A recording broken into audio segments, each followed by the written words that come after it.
Hello everybody and welcome back to 10 Minute Reviews. I'm Jason, bringing you today's episode. My fuzzy co-star is wandering around somewhere. I'm sure she'll make an appearance. So for today I want to talk about an author that I have talked about in the past. I can't remember if I've talked about this series or not. I may or may not have.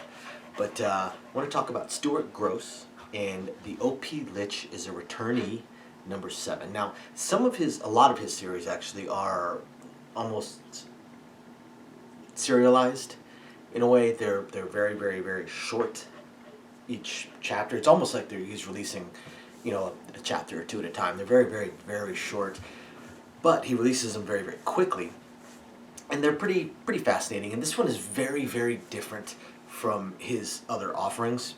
So even if Stuart Grosse is not for you with the rest of his stuff, his Memoirs of a Supervillain series, or Dark Fate, or Loot Dungeon, this one could very well tickle your pickles, so to speak. By the way, don't forget to hit the like and subscribe buttons. We are a small family channel. Just appreciate any and all support from you guys.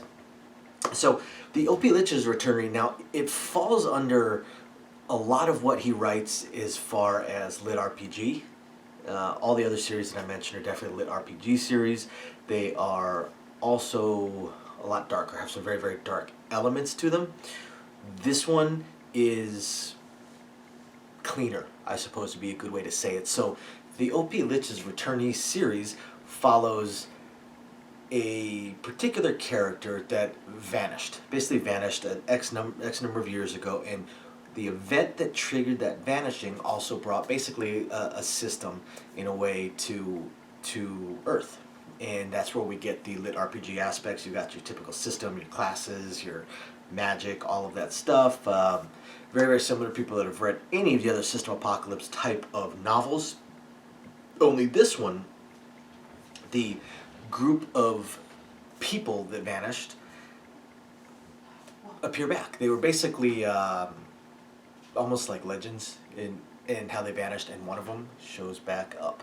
And apparently they all vanished due to some spell on another world that basically summoned great heroes. Well, what it did was it summoned people from another plane or another world, mostly another plane, almost like another dimension, imbued them with a certain amount of abilities that just made them able to level up faster and utilize magic. And one survived. Now that one that survived, quasi-survived. She's a lich, which means that she died. But by becoming a lich, becoming an archmage, master swordsman, and martial arts swordswoman, and martial artist, ended up basically taking over the world. She defeated the great demon that she was brought there to defeat. However, the rest of the world and the kingdom and such was not exactly all that good per se either, so she just decided, screw it, I'm going to burn it all down. And she amassed all the necessary power in order to reverse the spell and bring herself back to Earth.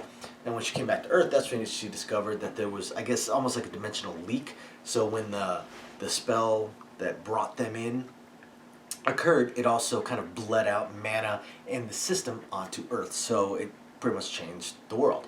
Now she shows back up, and she is stupid powerful. Basically the most powerful creature on the planet.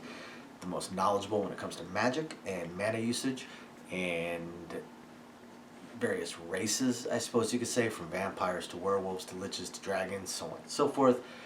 Her magic is on a level that is unlike anything else on the planet, but she, I guess, doesn't feel a great need to suddenly take over the world again. Now, she still calls herself a queen, the queen of risen Athelia, I believe it was, and some of her magic includes like dimensional portals. She basically has her entire undead army stored in basically a bag of holding for the most part. I mean, it's a dimensional portal that she can just bring out whatever she needs, and she's got armies that are ridiculously powerful. So up to this point, through the first 6 episodes of this series, she basically returned to Earth. She's Japanese, got back with her family who are big in business, started her own businesses, teaching and creating magical devices, and almost has turned herself into not really her own country. She lives in the country that she was born in, but she's definitely separate. She is almost like a I can't really call her like a queen in exile, but she's definitely seen as a very, very powerful being, and one that nations need to deal with as best they can. The only downside to this, well, I wouldn't call it a downside, but one thing that some people may not like with this book is that that they very much turn the U.S. into the bad guy, into a bad guy, and a very, very evil type of bad guy. So there's a little bit of politics that come into play in it, but overall, it's just a fascinating book. It's a fascinating book because he puts different twists on magic, especially what humans and humanity would likely do with magic if they had no experience in it, nothing that has introduced them to it. So they have an entirely different twist to the magic that she is now trying to incorporate, because she knows pretty much every other common form of magic. So up to this point, she's created her own businesses, she's started teaching people things that nobody else on the planet has known, and some other governments have attempted to spy, steal, cheat, kidnap, coerce, and threaten to get some of her abilities, including going after her family. And the two primary ones in book 6, or episode 6, were Russia and the United States. So in those books, she basically went scorched earth, which of course causes some international incidences, and that's what this book, I believe the title for this one was Diplomacy, although I would actually think that the undead dragon torching the CIA headquarters was certainly a form of diplomacy in book 6. Now is the aftermaths of those, and of course with the level of power and the army that she has amassed, it's not like they can, come after and charge her with a war crime or a crime of any particular sort, but she also has a team of lawyers, so she's working on making sure that cannot happen. Overall, it's an interesting, I don't want to call it a slice of life, because there is some definite plots going on in there, but a lot of it definitely has some slice of life elements, so it's really hard to describe this particular series, but it is absolutely a fascinating series.